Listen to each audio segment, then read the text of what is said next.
바울 사도는 자기 자신을 이렇게 말해요. 나는 교회 일꾼이다. 자기 자신을 이렇게.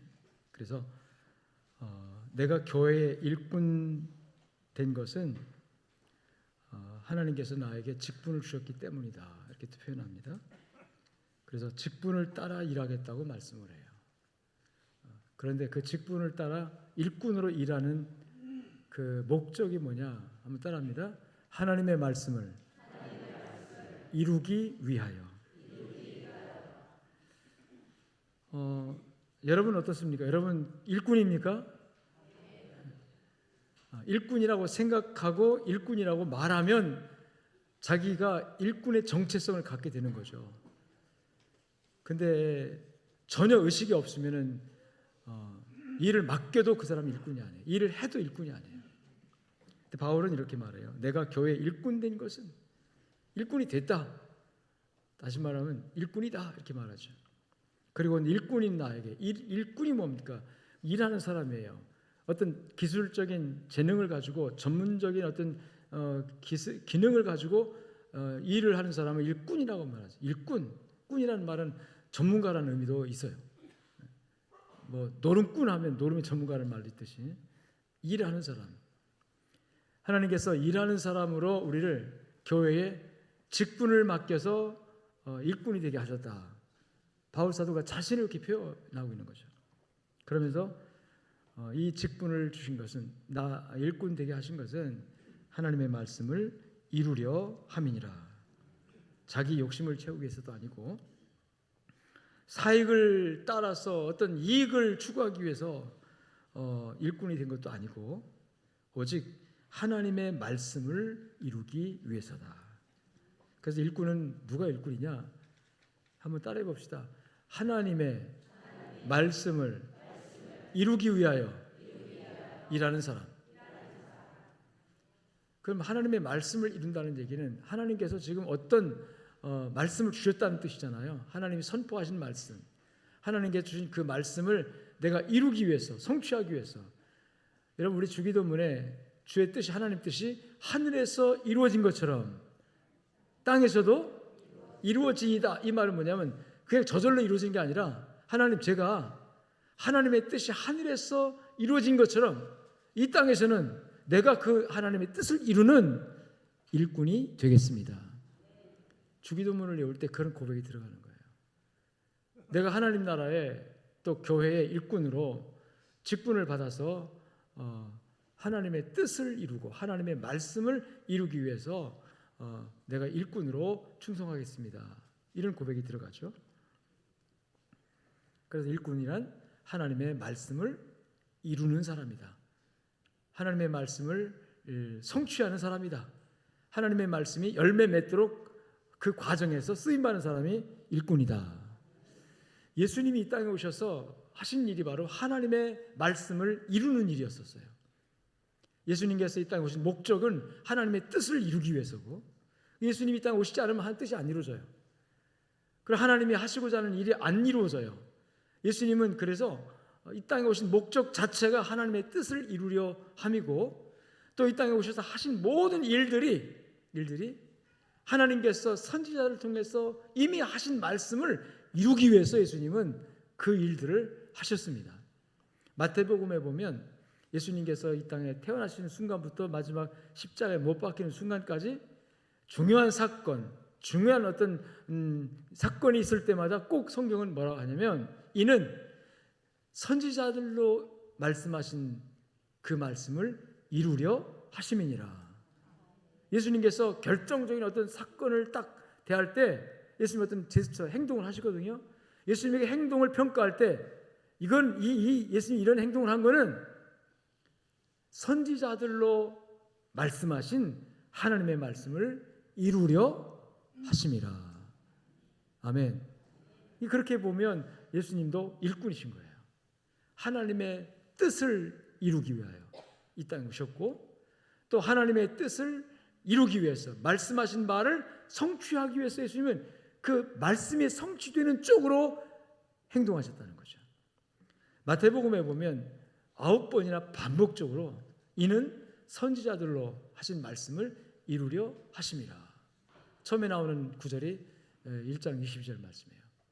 이 모든 일이 된 것. 이건 이제 성육신으로 이 땅에 오신 예수님이 아기 예수로 동정녀로 베들레헴에서 탄생하는 그 사건을 좀 말씀하는 건데, 출생부터 선지자로 하신 말씀을 따라합시다. 이루려 하심이다.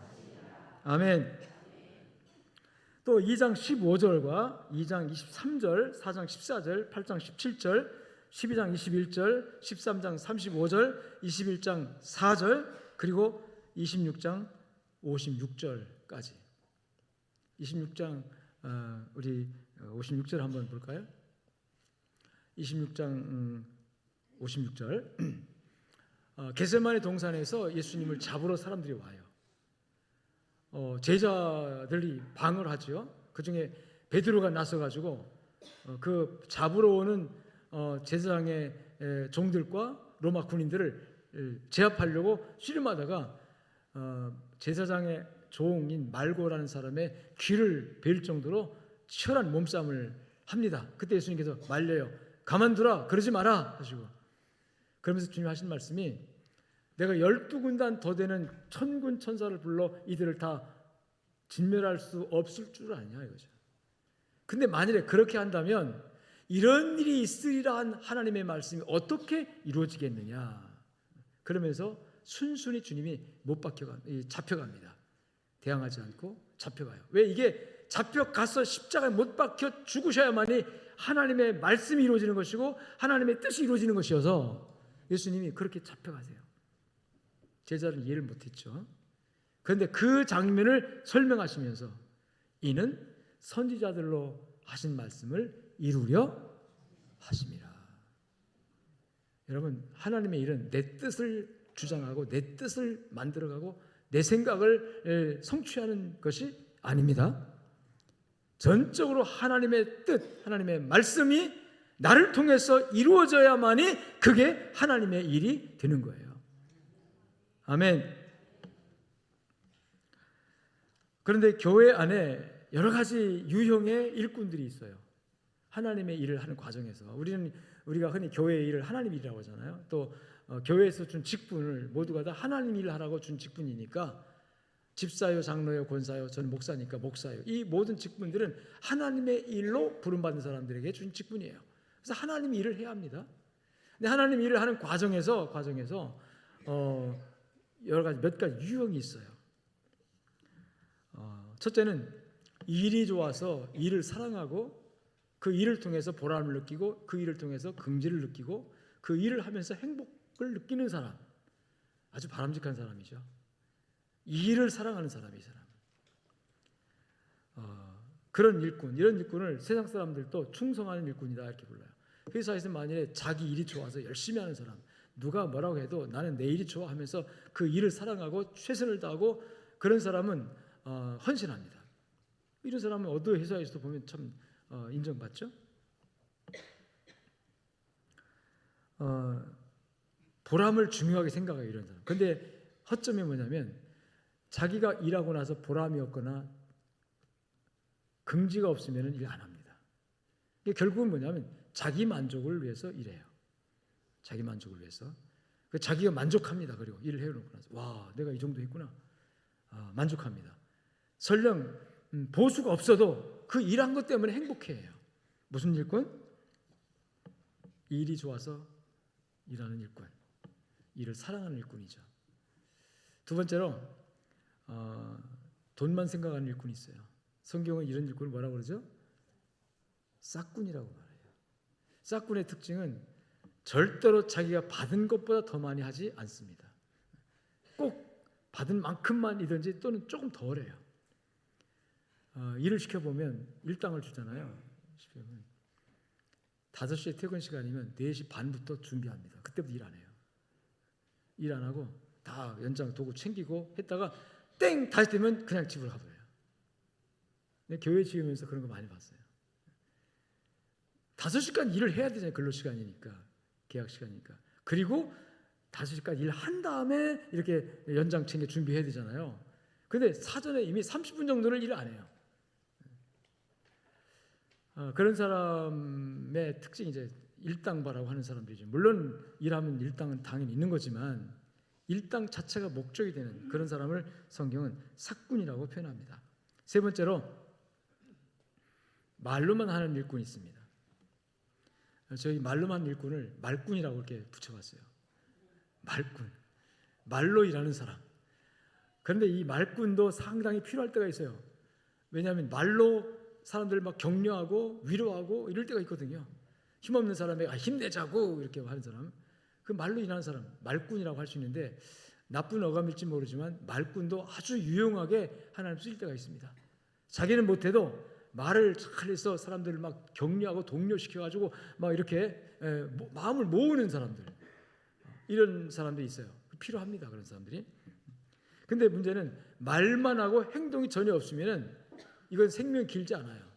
벌써 그 마음이 뽀록나기 때문에 사람들부터 외면당합니다. 아이, 저 사람은 손 하나 까딱하지 않고 말만 하는 사람들이야. 여러분, 예수님 당시에 그런 말꾼들이 많았어요. 서기관, 바리새인들 모두가 다 말꾼이었습니다. 오죽하면 예수님께서 얘들아, 제자들에게 너희들 저 바리새인들, 서기관들 말은 참 잘하고 말은 정말 훌륭해. 그 말은 정말 본받을 만해. 그냥 말은 다 들어라, 배워라. 그러나 그들이 행하는 바는 배우지 마라. 다시 말하면 행함이 없다는 뜻이에요. 서기관들과 바리새인들이 모세의 자리에 앉았으니, 이거 예수님 하신 말씀이거든요. 마태복음 23장 2절에서 4절에서 그러므로 무엇이든지 그들이 말하는 바는 행하고, 말하는 건 좋으니까 말은 들으란 말이죠. 그러나 그들이 행위는 본받지 말라. 도대체 일로 몸으로 안 움직여요. 그러니까 그 안 움직이는 그거 본받으면 너희들 말만 하는 사람들이니까 말꾼이 되지 말라는 얘기겠죠. 예수님이 직접 그 당시 이 말로만 하나님을 섬긴다고 하면서 손 하나 까딱하지 않고 말만 잘하는 사람들에 대해서 주님이 책망하시면서 제자들에게 경계심을 높여주신 말씀입니다. 네 번째가 있어요. 따라합시다. 구경꾼. 구경꾼은 방관자입니다. 공동체가 어떤 일을 할 때 그 공동체가 같이 공동으로 추구하는 목적이 있고 공동의 어떤 사업이 있기 때문에 그 안에서 벗어날 수는 없어요. 벗어날 수는 없지만 그건 내가 처음부터 찬성한 일이 아니거든. 그건 아무개가 주도해서 하는 일이야. 나와 상관없어 하고 늘 이렇게 뒷짐지고 있든지 아니 팔짱 끼고 있든지 하면서 바라만 보는 사람들. 근데 정말 안타깝게도 어떤 공동체나 또는 교회에도 이 구경꾼들이 너무 많아요. 직접 적극적으로 개입해서 함께하고 동역하고 함께 눈물과 땀과 자기 힘을 쏟아서 한 목적을 이루기 위해서 마음을 합하는 그런 정말 진정한 일꾼들이 필요한데 불구하고 이렇게 제3자적인 입장에서 항상 객관적으로 바라보면서 자기 일이 아니다 생각하면서, 여러분 교회 일에 내 일이 아닌 게 어디 있어요? 다 하나님 일이죠. 하나님 일은 다 내 일입니다. 동의하십니까? 근데 항상 그 동의 못하는 분들이 있어요. 그거는 목사님 일이야. 그거는 오늘 장로님이 추진하는 일이지 뭐 그건 나와 관계없어. 여러분, 공동체 멤버, 한 공동체 일원이 된다는 거예요. 여러분이 양적교회 등록할 때 난 적어도 제가 뭐 서약을 받지 않았지만 이런 마음을 갖고 등록했을 것 같아요. 양정교회 목사님과 온 교우들과 함께 하겠다는 마음, 그리고 양족에 추구하는 비전과 목표와 가치관에 같이 동참하겠다는 그런 어떤 무언의 약속이 전제되어야 같이 등록을 하고 신앙생활 하는 거 아니겠어요? 나는 양족에 등록해서 함께 가는데 난 양족교회가 하고 나는 거 나 상관없어. 양족의 목사님이 뭐 가족의 비전 나와 전혀 상관없어. 양족교회가 뭐 하려고 하는 건 나와 전혀 관계없는 일이야. 난 항상 제3자야. 객관적으로 바라만 볼 거야. 구경만 할 거야. 여러분, 하나님 그런 사람 별로 기뻐하지 않죠. 이 구경꾼의 문제가 뭐냐면 그냥 100% 순수하게 구경꾼이면 괜찮은데 대부분 구경꾼이 그 냉담한 심리 구조를 가지고 그걸 비평하고 평가하는 쪽으로 가기 쉬워요. 그래서 나중에 이 구경꾼이 어디로 발전하냐면 물론 이제 하나님의 은혜를 받아서 적극 동참하고 함께하는 이런 일꾼으로 발전하기도 하지만 대부분 어떤 분들은 이 구경꾼이 비방꾼으로 발전합니다. 남의 하는 걸 평가해요. 잘했네 못했네. 여러분 바둑을 둘 때 그 선수 두 사람 딱 얼마나 치열하게 지금 최선을 다해서 서로 주거니 받거니 하면서 그 점수를 따려고 합니까? 근데 옆에서 이렇게 보는 사람이 더 잘한다고 그러잖아요. 이렇게 하라니까 저렇게 하라니까 이게 정말 이렇게 하면서 훈수 두기를 잘하는 사람들. 그래 네가 해봐 그러면 할까요? 잘할까요? 못할까요? 못합니다. 세계적인 바둑 선수가 챔피언이 지금 해도 TV 앞에 있는 전부 다 훈수 둡니다. 그거 이렇게 해야 되는데 막 이렇게. 그러면 실제로 그 상대방 한번 붙어봐요. 누가 잘할까요? 선수가 잘하죠. 훈수 두는 사람이 잘하는 게 절대로 아닙니다. 자기는 그 상황 속에 들어가 있지 않으니까 제3자로 이렇게 쉽게 평가하죠. 여러분 사람에 관하여 여러분 함부로 평가하지 않기를 축복합니다. 방관자가 되면 안 돼요. 교회의 일에 관하여 또 성도와 성도의 관계에 대하여 여러분 너무 함부로 방관자적 입장에서 자기는 무책임하게 그냥 한번 말을 던져놓고 책임 안 져버리는 것이 방관자거든요. 나 그 뭐 생각 없이 한 말이야. 그런데 그 한마디 말 평가하고 심지어는 비난하고 또는 휴방하고 하는 그런 말이 그 일을 열심히 지금 최선을 다해서 힘들지만 바쁘지만 피곤하지만 해보려고 하는 그 사람에게는 치명적인 상처를 입혀가지고 그 사람 주저앉히는 경우가 있단 말이에요. 지금 기도하면서 간절하게 어려운 상황 속에서 이걸 좀 감당하려고 몸부림치고 있는데 누군가 와서 한 말 딱 한 것이 이 사람을 완전히 무너뜨려 버리는 그런 경우예요. 실족시키는 그런 경우가 많은 거죠. 그래서 이 구경꾼 조심해야 합니다. 혹시 내가 지금 아무 일에도 참여하지 않고 교회의 어떤 공동체에 어떤 소속은 있지만 아무것도 하지 않고 그런데 나도 모르게 목사가 왜 저래, 뭐 장로가 왜 저래, 왜 선교위원회가 왜 저래, 왜 건축위원회 왜 저래, 바자회 왜 저래, 왜 이렇게 자꾸 평가하는 그런 마음이 들면서 그 다음에 비난을 하게 돼요. 자기 기준이 안 맞는다는 거죠. 자기 생각과 틀린다는 거죠. 비난하면서 이게요 회방꾼이 돼버려요. 이것이 잘못하면 비난하는 비평꾼이 돼버리고 말아요. 그래서 야고보서 4장 11절 말씀에 형제들아 서로 비방하지 말라. 형제를 비방하는 자나 형제를 판단하는 자는 곧 율법을 비방하고 율법을 판단하는 것이다. 네가 만일 율법을 판단하면 율법의 준행자가 아니요 재판관이로다. 여러분 누가 누구에게 재판관으로 세웁니까? 우리는 누구도 비난하거나 판단하거나 여러분 그럴 자격이 없어요. 나도 하나님께 판단받고 비난받을 수 있는 존재예요. 내가 누구를 비난하고 판단할 때 하나님이 그걸 돌이켜서 나에게로 향하게 하면 내가 그걸 어떻게 감당합니까? 형제나 어떤 공동체 실수나 잘못이 있다 할지라도 내가 함부로 비난하고 판단하면 안 되는 거죠. 우리 비방꾼 되지 맙시다. 여섯 번째로 정말 바람직한 일꾼이 있습니다. 따라합시다. 충성된 일꾼. 하나님께서 하신 말씀, 아까 바울 사도가 내가 교회의 일꾼이었노라 이렇게 말했죠. 그러면서 내가 직분을 감당하는데 일꾼 되어 직분을 감당하는데 나는 하나님이 하신 말씀을 이루기 위해서다. 하나님의 뜻을 붙들고 하나님의 말씀을 붙들고 하나님의 말씀을 이루기 위해서 오늘도 몸부림치면서 그 일과 씨름하면서 비록 약하고 부족하지만 이를 이루기 위해서 하나님의 뜻을 이루기 위해서 하나님의 말씀을 이루기 위해서 몸부림치며 나가는 사람, 그 사람을 성경은 충성된 일꾼이라고 표현합니다. 여러분 충성된 일꾼 되시기를 기도합시다. 하나님 우리를 충성스러운 일꾼으로 믿고 부르셨어요. 바울 사도가 자신을 내가 일꾼이 되었노라, 교회의 일꾼이 되었노라 이렇게 말할 때 어떤 일꾼이냐 할 때 이런 말씀을 하는데 디모데전서 1장 12절 말씀에 하나님께서 나를 충성되이 여겨 어떻게 했다고요? 직분을 맡기셨다. 할렐루야. 충성되이 여겨 하나님이 나를 일을 맡긴 직분을 맡긴 거예요. 그래서 내가 하나님께 감사한다. 하나님께 감사하고 있다. 그리고 내가 이 직분, 일꾼이 된 것은 따라합니다. 은혜의 선물이다. 아멘. 이게 충성된 일꾼의 모습입니다. 충성된 일꾼은 내게 주신 이 일이 하나님이 나를 충성스러운 존재로 인정해 주셔서 맡기신 것으로 알고 내가 약하고 부족하지만 충성스러운 존재로 인정해 주신 것으로 알고 받아들이고 감사하는 거예요. 감격한 거예요. 나는 하나님 앞에 아무것도 아닌 존재인데 하나님이 나를 이렇게 높게 평가하셨구나. 충성하는 존재로, 충성할 줄로 믿어주시는구나. 그래서 나에게 이 일을 맡겼구나. 하나님 감사합니다. 이 감사로부터 출발하여 가는 것이 충성된 일꾼의 모습입니다.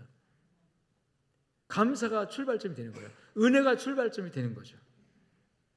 여러분, 오늘 양쪽교회 모든 성도들이 이 충성스러운 일꾼이 되어지기를 기대하고 축복합니다. 이미 충성된 일꾼이라 할지라도 더 충성스러운, 변함없이 끝까지 그 자리를 지키기 위해서 노력을 해야 되겠죠. 오늘 출애굽기 35장을 봤는데, 이 출애굽기 35장은 하나님께서 하나님의 뜻을 이룬 과정에서 이 지상에 하나님의 성전, 하나님이 계실 처소를 준비하는 성막 건축에 동원된 일꾼들을 얘기하고 있는 거예요. 자, 구약 성경에서 하나님의 집은 바로 성막입니다.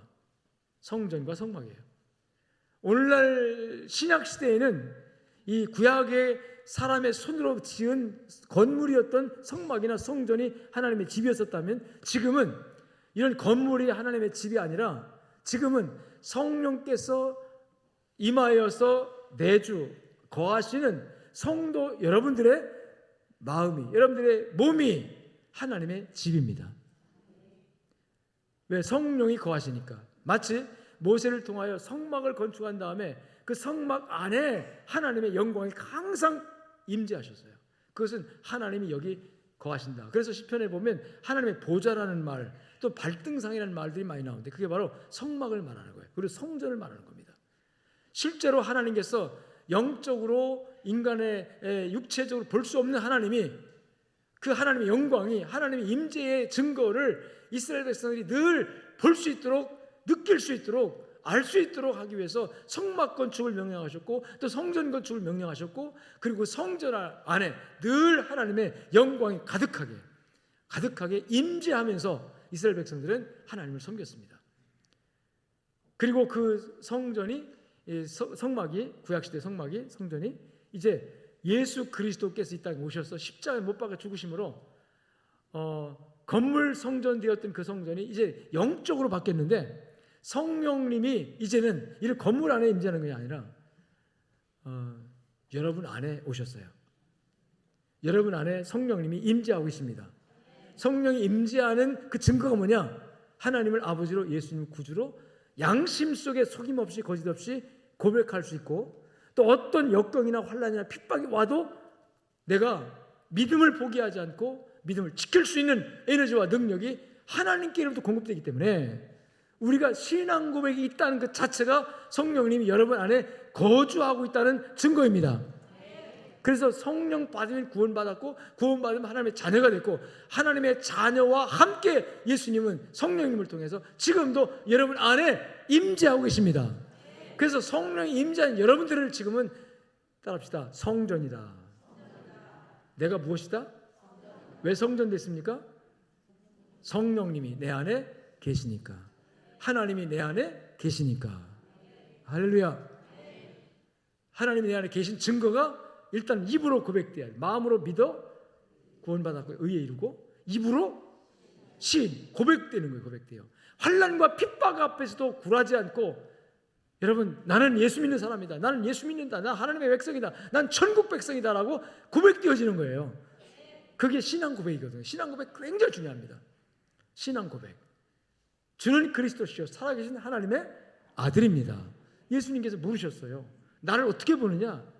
그냥 나사렛 촌동네 목수의 아들, 이 정도가 아니라 선생님은 하나님의 아들이십니다. 그리고 나의 구주이십니다. 아멘. 나의 생명의 주님이십니다. 나의 주인이십니다라고 고백되는 것이 신앙 고백이에요. 이 신앙 고백이 내가 할 수 있게 돼서 되는 것이 아니라 하나님이 나의 마음을 열어서 그렇게 하게 하시는 겁니다. 그 말은 성령님이 내 안에 계신다는 거죠. 할렐루야. 성령님이 여러분에 있습니까? 아멘. 아멘하는 분들에게 성령님께서 기뻐하시고 여러분 안에서 영적으로 충만한 되기를 저희를 축원합니다. 근데 예수님께서 그렇게 신앙 고백을 통해 성령 받은 사람들에게 또 말씀하신 것이 내가 내 교회를 세우리니. 교회와 이 성전은 좀 달라요. 성전은 예수님을 믿을 때 성령 받은 내가 구원받는 것이고 그게 성전된 것이고, 그 다음에 교회라는 건 구원받은 성도들이 두세 사람 이상, 두 사람이나 세 사람 이상 모여서 함께 모임을 가지면 거기가 교회예요. 그래서 지금은 교회 시대입니다. 할렐루야. 옛날 구약 시대는 건물 성전, 건물 성막 앞에 회중들이, 백성들이 모였어요. 그걸 회중이라고, 칼이라고 그랬어요. 그걸 교회라고 그랬어요. 지금은 내 안에 성령 계시고 하나님의 자녀가 됐고 지금은 우리가 함께 모이는 겁니다. 그럼 이게 뭐냐면 에클레시아. 구약의 칼이라는 히브리어가 신약 성경 헬라어로 번역될 때 칼이 따라합시다. 에클레시아. 에클레시아가 하면 교회라는 뜻입니다.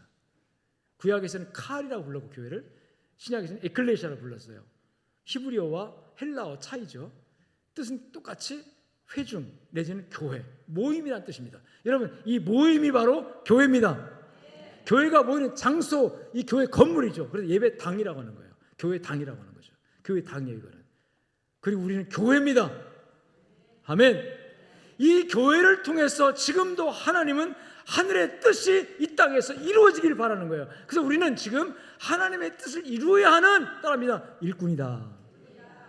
하나님의 뜻이 하늘에서 이루어진 것처럼 땅에서도 이루어지이다. 누구를 통해서?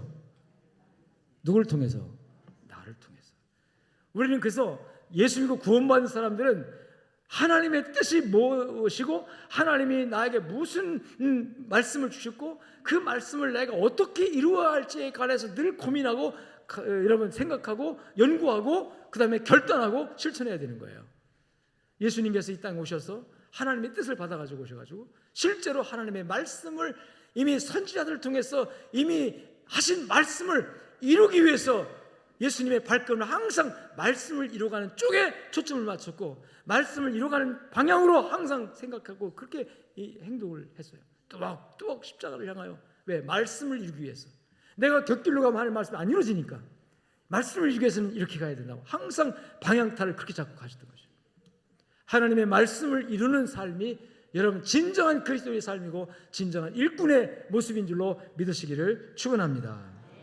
성막 지을 때 그렇게 하나님께서 일꾼을 쓰셨는데 충성스러운 일꾼들로 쓰셨는데 성막 지을 때 부르신 일꾼들을 보면 오늘 교회 시대에 하나님께서 동일하게 그런 일꾼을 쓰신다는 것을 알 수가 있는데 두 종류의 일꾼이 있습니다. 두 종류의 일꾼. 첫 번째 따라합시다. 계시 일꾼이 있다. 무슨 일꾼?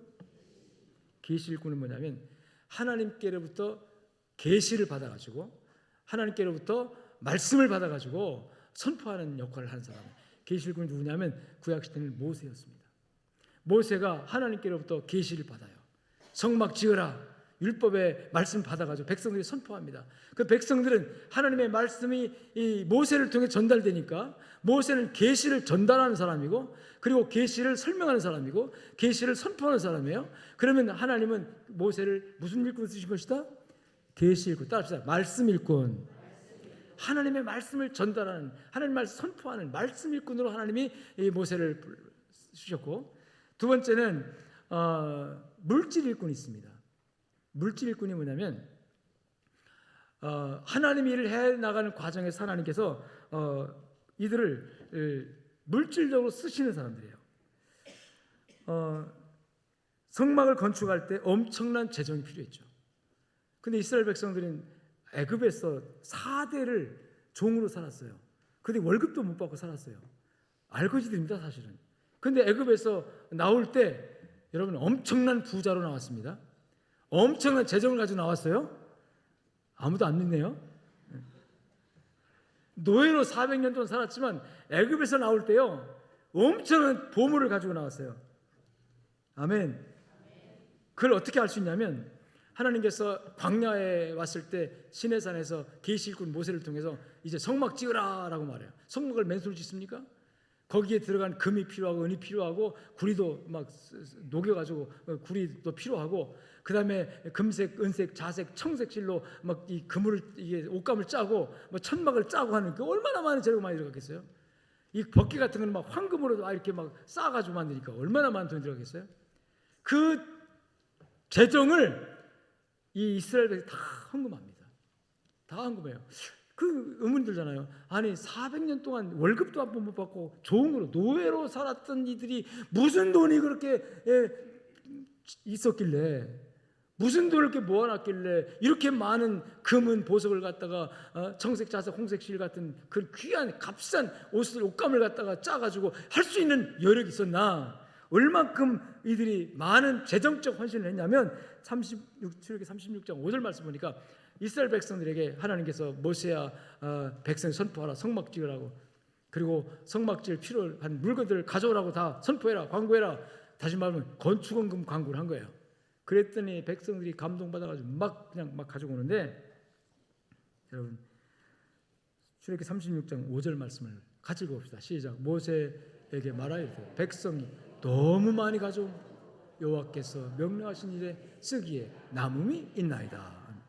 자, 백성이 얼마나 가져왔어요? 너무 많이 가져왔다. 너무나 많이 헌금을 해서 이걸 지금 관리하기도 지금 너무 벅차다. 쓰고 남아요. 그러니까 그래서 좀 광고 좀 해주세요. 자, 오늘까지만 헌금 받습니다. 더 이상 안 받습니다. 아, 얼마나 행복한 광고인지 모르겠어요. 저도 이런 광고 한번 해보고 싶어. 교회 재정이 달랑달랑하고 선교하는 일이 늘 부족하고 늘 부족해요. 하나님 앞에 하나님 아버지 이 재정 해결해 주세요. 하나님은 그때그때 들어주는 거 있지만 어떤 때는 기다려라 그럴 때 있어요. 그럴 때 어떤 교인 하나가 탁 감동받아주고, 목사님 뭐가 필요합니까? 뭐 얼마나 하나님의 음성을 막 들리는 거죠. 근데 오늘 이스라엘 백성들은요 너무 많이 가져오므로 쓰기에 남음이 있나이다.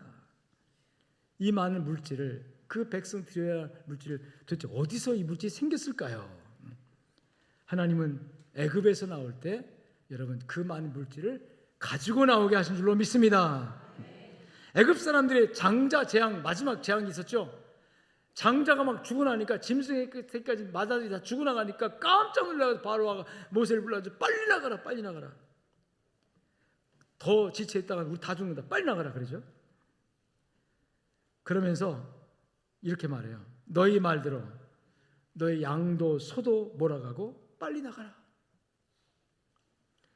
출애굽기 12장 32절에 보니까 그렇게 말해요.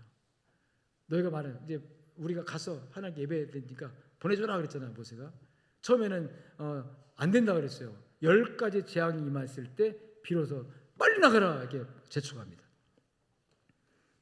그런데 그냥은 못 나가겠다고 그랬죠. 왜냐하면 이미 하나님께서 모세에게 일렀어요. 이 애굽의 백성들에게 구하라. 다시 말하면 달라고 해라. 돈도 달라고 하고 금도 달라고 하고. 여러분 애굽의 고관 대적 부자들 얼마나 많았겠어요? 그들 집에서 종이 되고 노예가 되고 그들 집에서 일했던 이 이스라엘 백성들이니까 그 내가 섬겼던 그 주인의 보물창고가 금고가 어딘지 알지? 내가 이 재앙을 내릴 텐데 이 재앙 앞에 두 손 들고 애굽 백성들이 너희들 빨리 나와라 독촉할 때 그때 그들에게 요구해라. 돈 다 내놔라 이거예요. 돈 다 내놔라. 그래서 출애굽기 12장 36절에 보니까 여호와께서 애굽 사람으로 백성에게 은혜를 입히게 하사, 이거 말하면 애굽 사람들의 마음이 일러서 돈을 주게 했다는 뜻이죠. 그들의 구하는 대로 주게 하심으로 그들이 이스라엘 백성들이 애굽 사람의 물품을 어떻게 했더라? 취하였더라. 여러분 강제로 뺏어가지고 나왔겠습니까? 칼 대고 들이대서 강도짓 해가지고 애굽 사람들의 금은 보화를 뺏어가지고 나왔겠습니까? 하나님께 드리고도 차고 넘치고도 드리고도 또 남을 정도의 엄청난 재물을 하나님께서 애굽 사람들의 마음을 감동시켜서 달라고 하는 족족 다 주게 만든 줄로 믿습니다. 그래서 애굽의 재화, 애굽의 모든 국고, 애굽 왕의 국고와 모든 일반 백성들의 금고에 있는 모든 돈을 싹 다 긁어가지고 바리바리 마차에 싣고 홍해바다 건넜어요. 역사의 고증에 의하면 아메노톱 2세가 그 당시 바로 왕인데, 바로 왕이 이 이스라엘 백성을 나간 다음에 재정이 굳고 바닥이 나가지고 그 왕조가 무너지고 맙니다. 왕조가 바뀌어요. 이시 왕조가 바뀌는 것처럼, 고려가 바뀌 이시조선이 된 것처럼 왕조가 바뀌어버려요. 모든 재정이, 모든 근거가 탁탁 털린 게 아니라 자기들 스스로 다 줬습니다. 빨리 가지고 나가세요. 당신들이 여기 더 있으면 우리 다 죽습니다. 빨리 나가세요. 할렐루야. 여러분이 재정적으로 세상에 나가 하나님이 주시는 은혜를 따라서 그 세상의 재화를 여러분이 취하시기를 축원합니다. 강도지대 뺏으라는 얘기가 아니에요. 하나님께서 허락하시면, 받게 하시면, 주시면 그것을 받을 수가 있는 거죠. 근데 왜 그렇게 했을까요? 하나님께서 왜 이스라엘 백성들에게 그 엄청난 재정을 가지고 나오게 하셨을까요? 광야에서 성막지를 하는 거예요. 아멘. 하나님 일 하라고, 주의 일 하라고, 성막 지으라고 하나님께서 재정적인 능력을 그들에게 주신 거고, 재물 얻는 능력을 주신 것이고, 바로 왕과 애굽의 백성들의 마음을 감동시켜서 주라고, 빨리 주라고. 그래야 이들이 갈 거니까. 너희들 이 이스라엘 백성을 붙들고 있으면 또다시 어떤 재앙이 와서 백성 다 죽을지 모르니까, 그래서 속히 나가라, 빨리 가라. 양도 가지고 가고 소도 가지고 가고 금은 보아 다 여기 있다, 빨리 가지고 빨리 가라. 그렇게 쫓아내다시피 하여 이스라엘 백성들이 애굽에서 나왔습니다. 그리고 그 많은 재물을 다 바리바리 마차 싣고 홍해바다 건너서, 여러분 석 달쯤 후에 시내산에 도착해서 하나님께서 모세야 올라오라. 그리고 백성들과 함께 성막을 지어라 말씀을 주시고, 이 말씀이 선포될 때 백성들은 아멘 하면서, 여러분 자기들이 있는 것을 다 갖다 바치니까, 그때 다 바친 거 아니에요. 일부를 바쳤겠죠. 그럼에도 불구하고 쓰고 남았어 더 이상 좀 헌금 좀 그만 가져오라고 광고할 정도로. 따라합시다. 물질 일꾼. 우리 양족의 성도 여러분, 물질 일꾼 되기 원하십니까? 원하십니까? 자기 배만 채우는 물질 일꾼 말고, 자기 욕심만 채우는 물질 일꾼 말고, 하나님 나라, 하나님 영광을 위하여 하나님의 일을 이루는 일에 내 물질 쓰여지게 하옵소서. 내 재능도 하나님의 일을 이루는 일에 쓰여지게 하옵소서. 그럼 하나님 일꾼이에요. 자기 재능, 자기 욕심을 채우는 데가 아니라, 자기 만족하는 데가 아니라 하나님의 뜻을 이루고 하나님 영광을 이루는 일에 내 물질과 내 재능과 내 기술과 내 은사를 하나님 사용해 주십시오 하고 드릴 수 있는 사람들, 물질 일꾼 되시길 주님 축원합니다. 세 번째로 근로 일꾼이 있어요. 근로 일꾼. 근로 일꾼이라는 말 그대로 몸으로 헌신하는 일꾼이죠. 출애굽기 36장 2절에 보니까 마음의 지혜를 얻고 와서 그 일을 하려고. 자, 마음의 지혜를 얻고 와서 물질을 드는 사람도 있었지만, 따라합시다. 그 일을 몸으로, 손으로, 발로 하려고 나서는 사람도 있었던 거죠. 그 일을 하는 사람들. 여러분, 일하는 사람이 없이 어떻게 일이 되겠습니까? 저 맨 밑바닥에서 남들이 하지 않는 힘들고 어렵고 고되고 위험한 일, 그런 일을 누가 해내니까 이 사회가 돌아가는 거 아니겠어요? 누군가가 자기 사명으로 알고 위험한 일, 불 속에서 들어가는 사람들이 있으니까 이런 일이, 이런 좋은 세상이 되는 거 아닙니까? 하나님 나라도 마찬가지예요. 누군가가 몸으로 나서서 헌신하지 않으면, 누군가가 몸으로 희생하지 않으면, 다시 말하면 내 몸으로 땀 흘려서 일하지 않고 어떻게 하나님 나라가 저절로 되겠냐는 거죠. 그래서 하나님은 지금도 몸으로 일하는, 따라합시다, 근로 일꾼, 노동 일꾼이라고도 합니다. 교회도 보면 그런 분들이 있어요. 남이 알아주든 몰라주든 힘든 일을 하는 사람들. 그죠? 남이 알아줘도 좋고 안 알아줘도 좋고 그냥 하나님 일을 하는 거니까, 하나님 뜻을 이루는 것이니까, 하나님이 원하시는 것이니까, 하나님의 목적을 이루는 거니까, 내가 교회를 아름답게 하고 교회를 세우는 일에 내가 내 손으로, 몸으로, 여러분 근로로, 여러분 땀을 흘려 봉사하는, 묵묵하게 자기 자리를 지키면서 봉사하는 성도들, 그 성도들 때문에 양족교회가 지금 존재하고 있고 발전하고 있고 하나님 나라가 여러분 확장되고 있음을 믿으시기를 주의 이름으로 축복합니다. 축원합니다. 아멘. 그 다음에 부르시는 방식이 있어요. 하나님께서 세우시는 방식, 일꾼을 세우시는 방식. 근로 일꾼이든 물질 일꾼이든 또는 계시 일꾼이든. 왜 계시 일꾼이, 여러분 계시 일꾼은 아무나 세우지 않습니다. 여러분 계시 일꾼은 이스라엘 백성들이 장정 숫자만 60만 명이었어요. 근데 그 60만 중에서 이 남자, 아이, 여자까지 다 포함한 300만쯤 출산합니다. 정확히는 모르지만 어디 성경에 1000만이라고 하는 구절도 있어요. 그건 많이 이제 부풀려진 것 같고, 대략 한 가족당 몇 명 잡아가지고 한 5식구 잡아가지고 평균적으로 그러면 5, 6, 3, 300만 정도 잡는다면 300만 명의 백성들 리더하는 말씀 일꾼이 바로 모세 한 사람이 있었어요. 말씀 일꾼은 아이들을 받습니다. 말씀 일꾼은 하나님께 깊은 교제하면서 이 공동체가, 이 단체가 또는 우리 교회가 나가야 할 방향과 목적에 관하여 하나님께 말씀을 듣고 그 말씀을 백성들에게 또 성도에게 나누는 사람이 말씀 일꾼이에요. 이 말씀, 한 교회에 말씀 일꾼이 여럿일 수가 없어요. 계시 일꾼이 여럿이 있으면 이게 교회가 문제가 생깁니다. 그래서 하나님께서 권위로 세우신 아론을 위임하여 세웠듯이, 모세를 기름 부어 세웠듯이 하나님께서 말씀 일꾼의 권위자를 하나님께서 세우십니다. 아무리 부목사님이 똑똑하고 많이 배우고 훌륭해도요, 그 교회 부목사는 말씀 일꾼이 아니에요. 그 교회 담임 목사가 말씀 일꾼이에요. 아멘. 동의 못하는 분 있는 것 같아요. 우리 부목사님 다 훌륭합니다.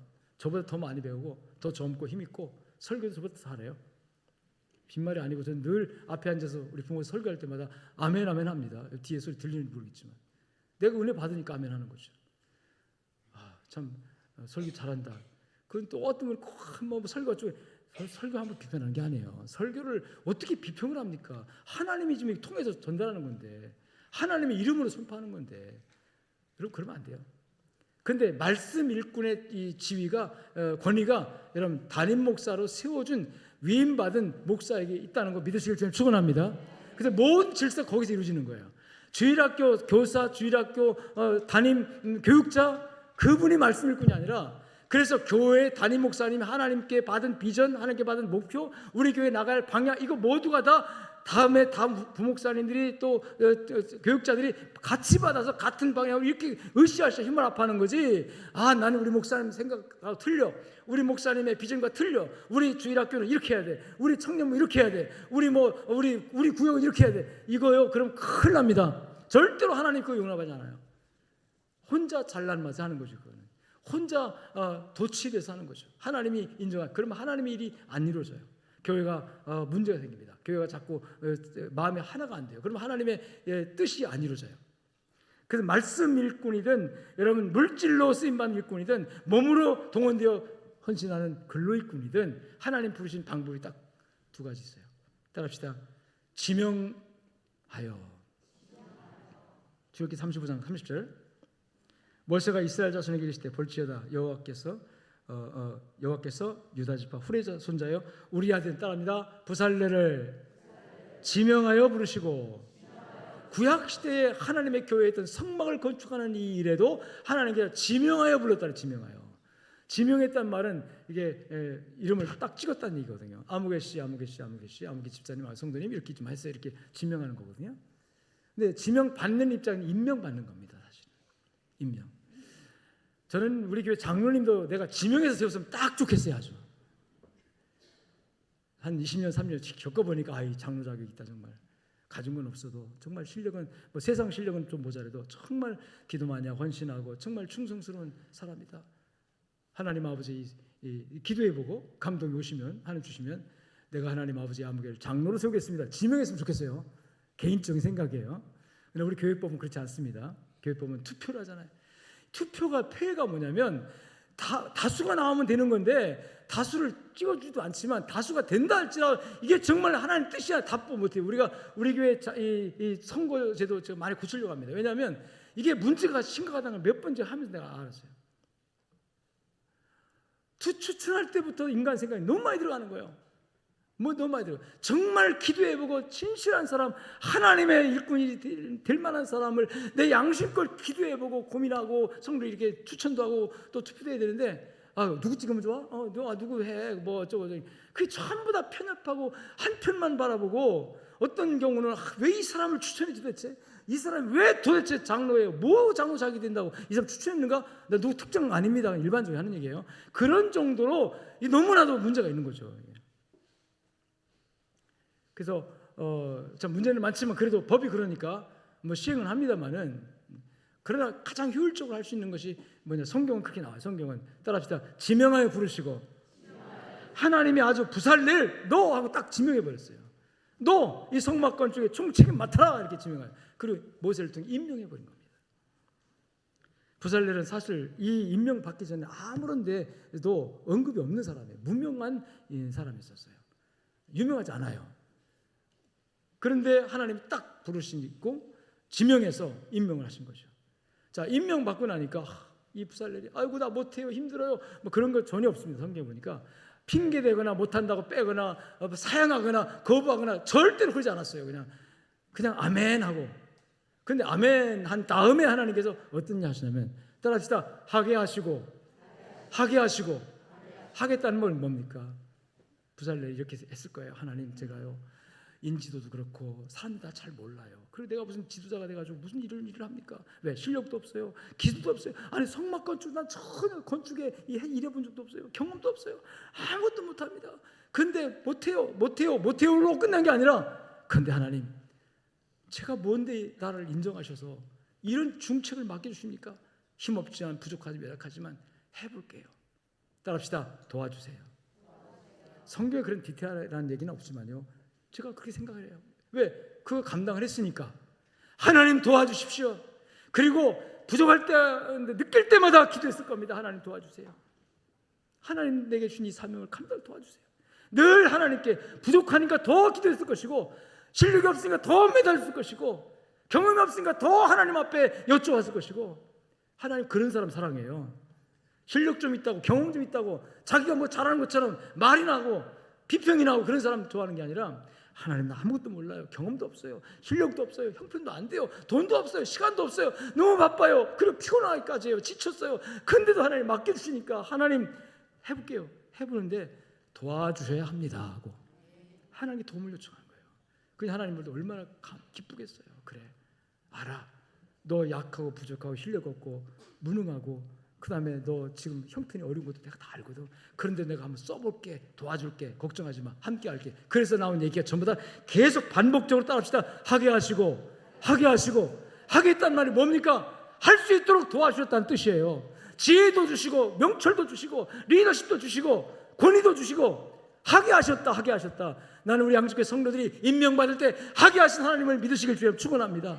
그리고 아멘, 부족하지만 연약하지만 한번 해볼게요, 도와주세요. 하나님 사랑합니다, 하나님 의지합니다, 내가 약할수록 하나님 나를 귀히 여기시고 쓰시니 감사합니다, 도와주세요 하나님 사랑합니다 하면서 하나님 붙들고 씨름해보세요. 하나님 안 도와주는가? 하나님 역사하지 않는가? 하나님께서 왜 그런 사람을 안 도와주겠어요? 기적을 행하시고 그 사람을 통해서 하나님 놀라운 역사에 나타나시오. 근데 왜 자꾸 못합니다 빼십니까? 내가 너를 지명했다, 내가 너를 임명했다 하는데 하나님 나 못합니다 빼면 결국 하나님 거역하는 거 아니겠어요? 하나님 거역하는 거잖아요. 그게 지명받은 일꾼. 여러분, 그 다음에 이 부살렐을 딱 지명하니까 이 부살렐이 겸손하게 아멘 하나님 도와주세요. 그러니까 그 많은 사람들이 부살렐의 이 태도와 믿음의 감동을 받아서 하나님 저도 할게요 하면서 성령의 감동에 따라 막 움직이는 사람들이 물결처럼 막 일어납니다. 이게 바로 어떤 일꾼이냐면 감동 일꾼이에요. 감동받아 일어나는 일꾼. 이 감동은요, 하나님의 말씀에도 감동받지만 어떤 리더가 헌신하는 것도 감동받아요. 어떤 집사님이 헌신하는 것도 감동받아요. 나는 최근에 감동받은 게 하나 있어요. 어떤 성도가 참 힘들고 어려운데 정말 자기도 피곤한데 전도도 열심히 하고 모든 열심히 하는 성도가, 여러분 남이 모르는 순간에 교회 와서 꾸준히 일 다 하는 거예요. 청소하는 거예요. 막 감사해서 살짝 지나가다 그분이 청소하는 걸 보고 아무개 집사님 고마워네 그랬어요. 고맙다 그랬어요. 주님이 고맙다고 생각하더라고요. 그분한테. 그 자매에게 주님께서 고마운 마음 막 내 마음에 주는 거예요. 자매 고마워네 그랬어요. 고맙다고. 왜? 그 사정 잘하는 주님께서, 그 형편 잘하는 주님께서, 그럼에도 불구하고 그 사람이 억지로 와서 하겠습니까? 임명했으니까 하겠습니까? 감동이 되니까 하는 거지. 하나님께 감동되고 예수님께 감동되고, 또 우리 양정교회 은혜, 그분이 하는 말이 그거예요. 나중에 문자가 왔어요. 양정교회 내가 등록한 거 너무 감사해요. 양정교회 고맙대요. 양정교회 고맙대. 그래서 자기는 남이 모르게 하려고 없는 시간에 와서 일을 하고 있다는 거죠. 하나님이 고마워서 하는, 예수님이 고맙다고 할 수 있는 사람. 그 마음을 예수님의 마음을 내가 담아서 고맙다고 그랬어요. 여러분, 감동받아 일하시기를 주님 축원합니다. 감동받아야 돼요. 하나님께서 쓰시려고 하는 사람의 마음을 열어서 감동을 줄 때가 있어요. 빌립보서에 보니까 두아디라 성에 자주 옷감 장사했던 이 누구죠? 옷감 장사? 누구였었죠? 예? 할렐루야. 내가 요새 나이 먹은 징조인지 어느 순간에 뭐 단어가 딱 왔다 갔다 할 때가 있어요. 루디아. 따라합시다. 마음을 열어 청종하게 하신지라. 여기 나오네요. 성경에 나오네요. 읽어봅시다. 시작.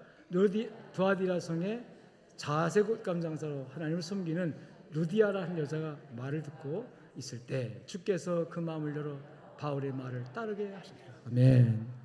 바울이 빌립보서에 전도할 때요, 복음을 전하는데 이 자주 옷감 장사하는 루디아라는 여인의 듣고 있을 때 그 사람이 어떻게 했다고? 마음을 열어. 마음을 열어. 마음을 열었단 말은 감동을 받았다는 뜻이에요.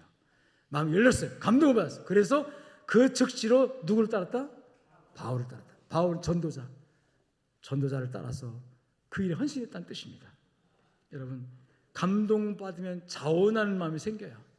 감동받으면 마음에 감동이 나서 자원합니다. 제가 늘 하는 말이 자원하는 사람을 말하잖아요. 물론 지명받아서도 그 지명하심에 감사합니다.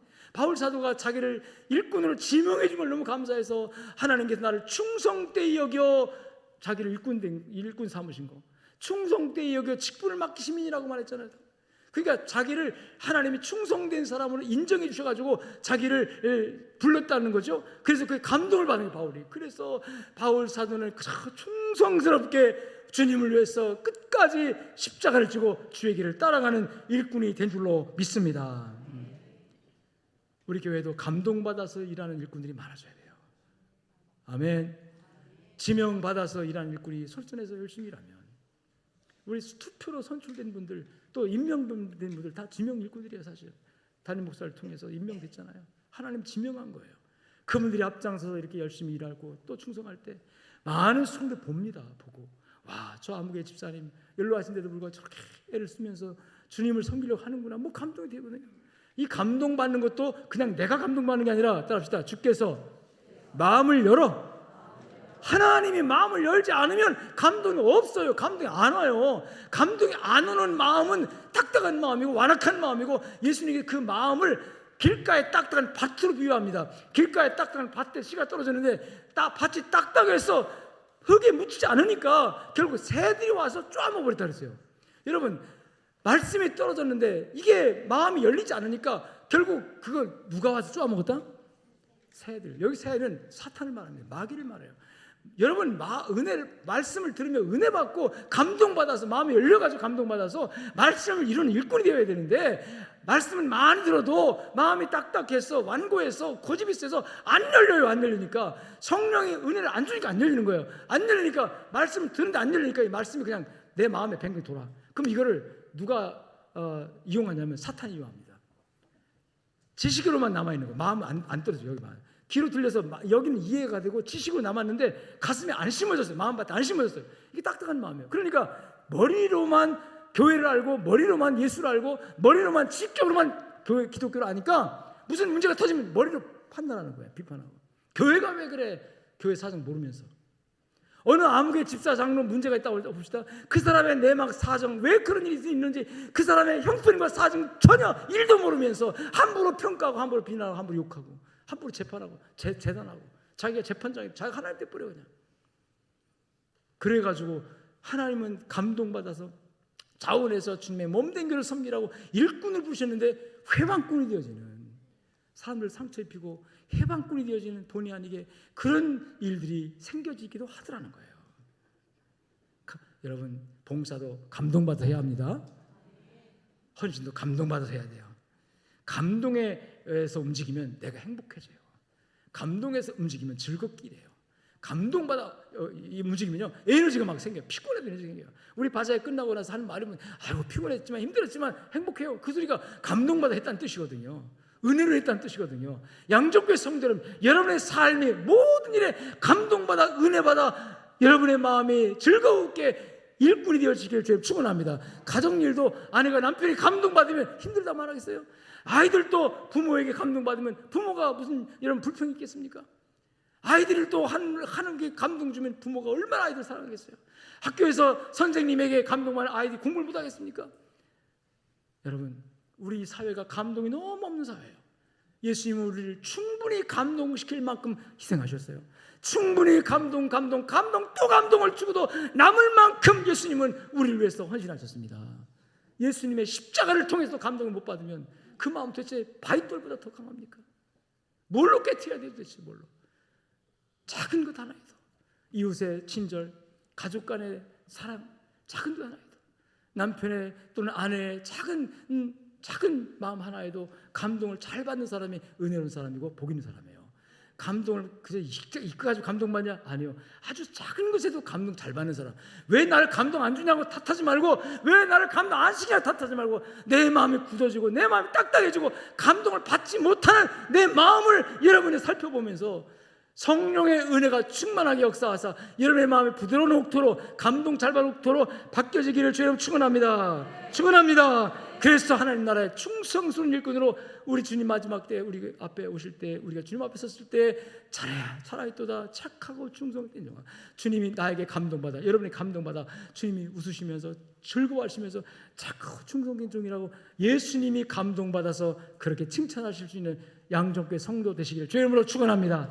하나님 감사합니다. 주신 말씀 붙들고 주님이 원하시는 정말로 하나님 뜻을 이루는 선한 청지기 충성스러운 일꾼, 하나님이 감동하시는 선한 일꾼 되게 하옵소서. 우리 주 예수 그리스도 이름으로 축복하고 기도 올리옵나이다. 아멘. 이제는 살아계신 우리 주 예수 그리스도의 은혜와 하나님 아버지의 무한하시고 극진하신 사랑과 성령님의 위로 교통 충만 역사하심이 말씀을 붙들고 나아가는 모든 주의 백성들 그리스도의 일꾼들에게 또 저들의 가정과 삶의 현장 위에 이제부터 영원토록 함께 있을지어다. 아멘.